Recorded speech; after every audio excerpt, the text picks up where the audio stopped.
Steve, for that wonderful introduction. Thank you, Karen, for saying such marvelous things. I have to meet this woman.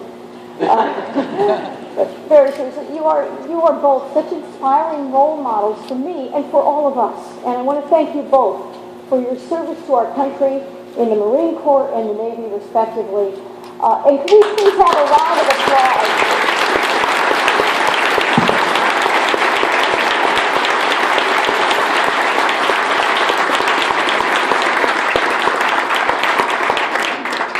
That applause for you, for all of our veterans, for all of our active service members, because you are the people who make it possible for all of us to gather here today in freedom. And I want to thank every friend and neighbor, all of you who are here today with me to celebrate our freedom and to combine our power, our voices, and our votes to change our Hudson Valley and our nation for the better. And can we have a little round of applause for the folks at Satin Fine Foods for hosting? Thank you.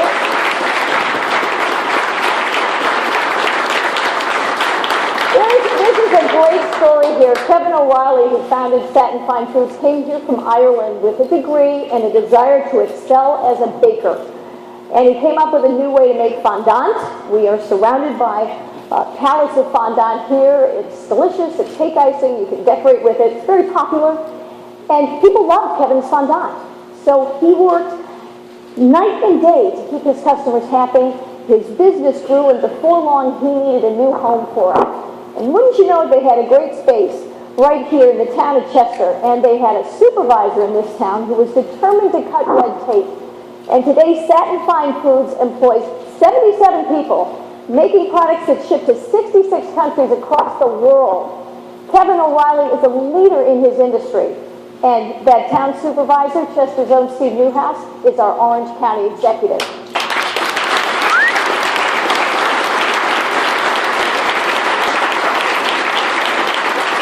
Welcome to the American breed, and it is a great story, especially right now, because Steve, you said it, so many stories we here are not so happy.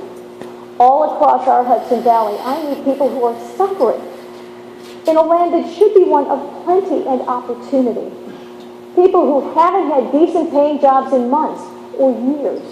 People whose wages or social security checks aren't buying nearly as much as they used to. Everyone says their taxes are too high. People can't put together the money to start a business. They're drowning in student loan debt. Their neighborhood schools are closing. And every day, it seems like you see another empty storefront. But if you visit the suburbs of Washington, they're booming. Because those elitists in the federal bureaucracy have never done better, and they've never been busier. They studied government and law at exclusive universities. They've made their careers writing rules for the rest of us. They have never known the risk of staking their savings on opening their own small business. The challenge of making payroll month after month. The strain that comes in from working into the wee hours night after night, making sure they've done the right thing for their clients, their customers, and their employees. I know what that's like. And Kevin Riley, you know what I'm talking about. Everyone here knows what I'm talking about. And that's the problem. These policymakers, these central planners, don't walk in our shoes. But they have real power to make the road more difficult for us. With every decree out of Washington, there are winners and losers. The guys on the inside wink and smile and they get their piece of the tax code or their little favor in the rules or their chunk of money from Uncle Sam. Meanwhile, the folks just trying to make ends meet in Somers or Carmel or Poughkeepsie or Newburgh are paying the price. But you remember that old rallying cry, we may be down, but we're not out. You might say I know something about that. Here on Main Street in our Hudson Valley, we see the empty storefronts. We hear about one more neighbor who's moving away. We read the news about how more Americans live in poverty today than ever in our history. About how millions of people in our country may be permanently unemployed. Then we have a choice. We can throw up our hands and say, that's the new normal. That's just the way things are now. Or we can say, no. I know we can do better. You know we can do better.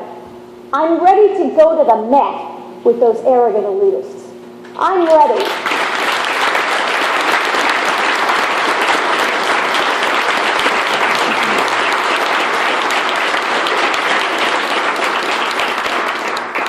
I am ready to wage your fight against the arrogance of elitism, and that fight starts today, here, now.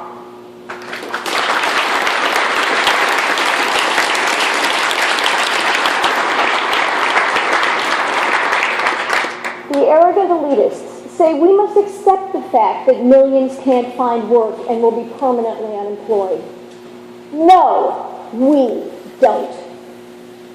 The arrogant elitists say we must accept that some workers will be moved from full-time to part-time jobs for their own good. No, we don't. The arrogant elitists say we must accept as the new normal a healthcare scheme that stifles the economy, makes it harder to find a job, and gives the family breadwinner an incentive to quit their job. No, we don't.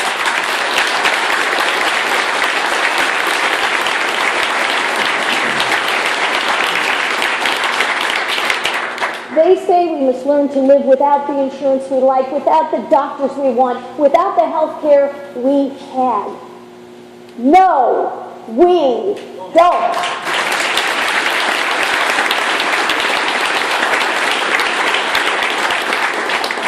I am determined to fight for common sense. I am determined to restore the respect for hard work and individual freedom that made America the promised land for generations of immigrants. I am determined to assure that everyone will have their chance to achieve the American dream. Friends and neighbors, I'm with you here today because I am running.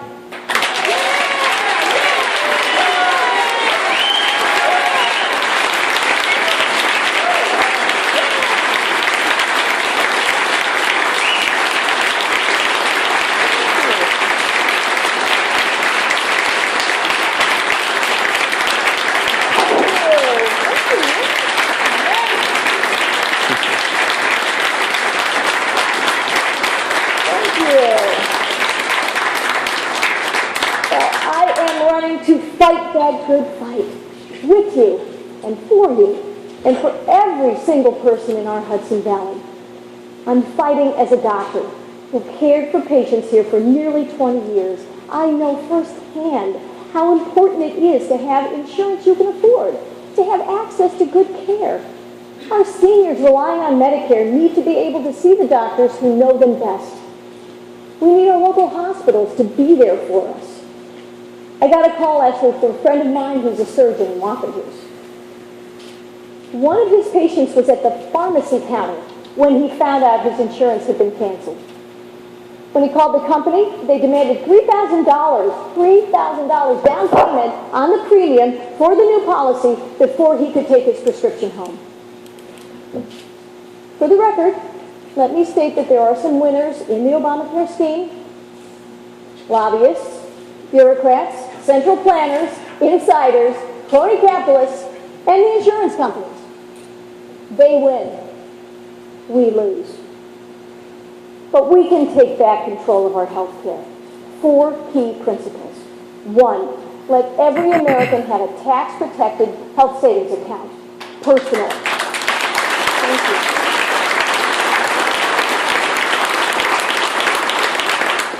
Personal, portable, and permanent. 2, open up our insurance choices and hold down the cost. Let insurers compete from all across the country with a variety of policies, from basic to comprehensive, and let the people decide what best serves their needs.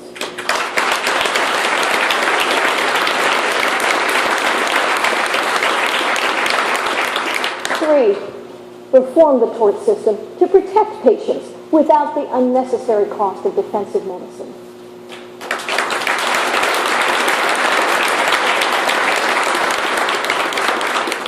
And 4, help every state set up a dedicated fund to help those most in need. It's true, in the United States of America, no one should go broke because they get sick.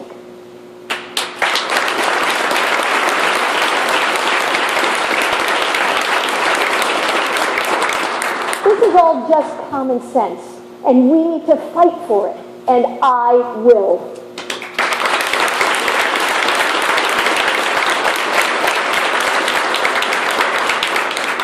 I'm fighting for you as a small businesswoman. In November, I met a young man in Middletown who told me his job as a manager at Price Chopper had been reduced to part-time. The store can't afford the new insurance mandates, so they're holding down the number of full-time employees. And now that young man's going to have to find a second job or a new full-time job, and they are few and far between. Our small businesses are suffering, and they're not the only ones. Ask our community bankers about Dodd-Frank. They are so tied up by the regulators that they can't loan to people they've known and trusted for years. I talked with a couple in Port Jervis last fall, two professionals with good jobs, two children. They've been living with her mother for months, waiting for a mortgage. That's a house that's not being built, and it's not getting furnished. And that means that's economic activity and jobs that we are missing in the Hudson Valley. And that's just wrong. We have commitments that our nation has made. Social Security, Medicare, veterans benefits. But we will never be able to do justice to those crucial programs and to their beneficiaries and we will never be able to help those among us who are most in need if our laws and our tax code choke off the economic growth that we must have to sustain them. One of the ugliest impediments to growth in our country is the tax code that is outdated and riddled with complexities and special favors. Father, it's 7 times as long as the Bible, and growing. It penalizes work and rewards the crony capitalists. The tax code is long past due for a complete overhaul. Make it simpler, make it fairer, get rid of the loopholes.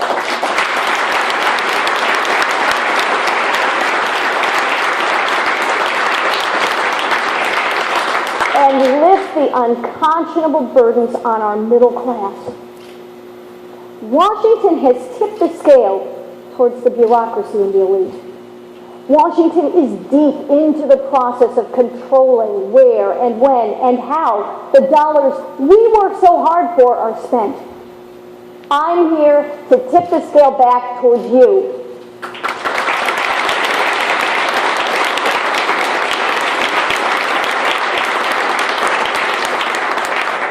Restoring power to you is about our children, too. I'm fighting for you with a mother's heart. When I sat down with ministers in the city of Poughkeepsie, they told me their overwhelming concern is for the children, starting with their education. My boys and I are all products of public schools, and proud of it. Public education should be the crowning gem of our society, but it's become a source of despair. For all that Washington has taken from us in the name of improving education, our nation has all too little to show for it. And rescuing our economy will be a hollow victory if we don't equip our children with the skills they need to compete in a world that demands advanced skills in its most successful workers. The opportunity to have a great education must never be limited by where you live or the color of your skin.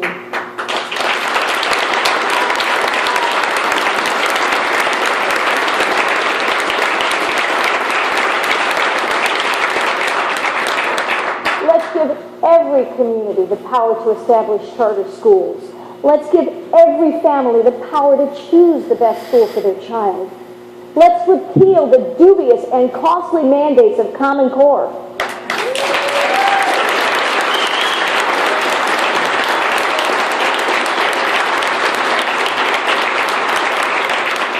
And let's free those resources to attract and reward the best teachers.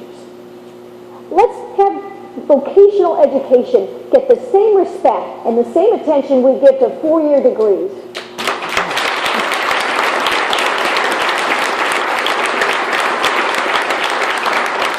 And let's tell Washington to stop inflating the cost of college so that no student has to go into crushing debt to have the chance to have a better job.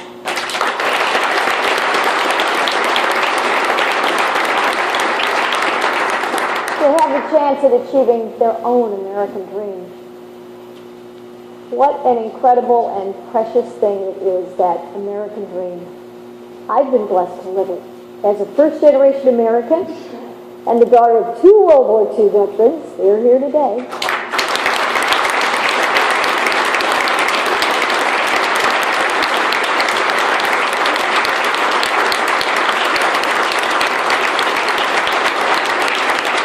Thank you.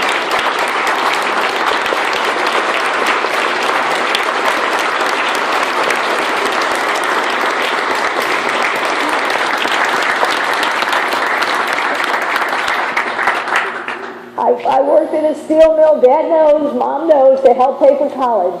And I was blessed to go on to become a doctor and a mother and a businesswoman and your neighbor right here in our Hudson Valley.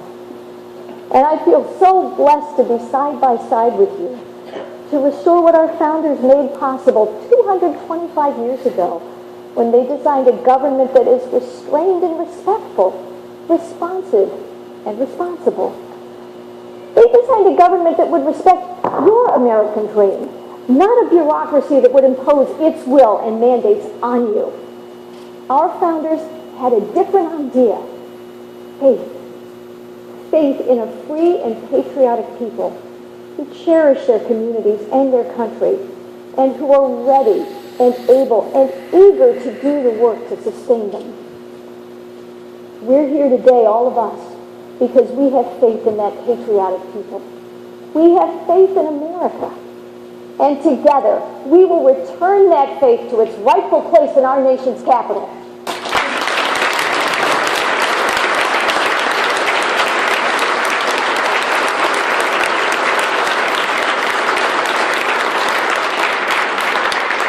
Thank you, and God bless you all, and may God continue to bless our Hudson Valley and our United States of America.